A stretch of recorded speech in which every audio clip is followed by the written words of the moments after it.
Okay, the Ford Sierra RS Cosworth. Don't see many of these about. Rare as hen's teeth getting, but quite a beast back in this day.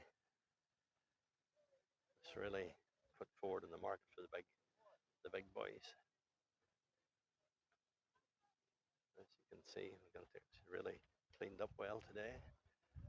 The big air fence in the bonnet, and still a good looking car. And as everybody knows, the old Fords seem to hold a lot of money. That there would be a very valuable car.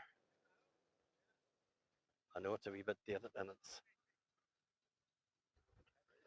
So that's our look at our big Sierra parked up here. She's really sweet looking and stands out in the crowd. I think it's the only Sierra here that I've seen so far.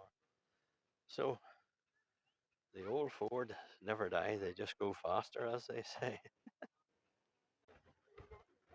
A quick look at the VR6 Corrado in red, the nice wheels. A young guy's dream back in the 90s, I assume.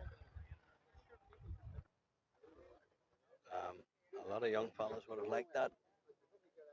Sadly for VW, the engine didn't quite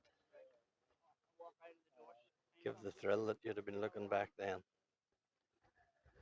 It was a smooth 6-cylinder or V6, but it just didn't deliver the same sort of punch as the GTIs and other cars in that range. But what it really needed, most people would tell you that it was good, it was smooth, it was powerful, but it just lacked the exciting piece that a turbo would have given it, and that probably was the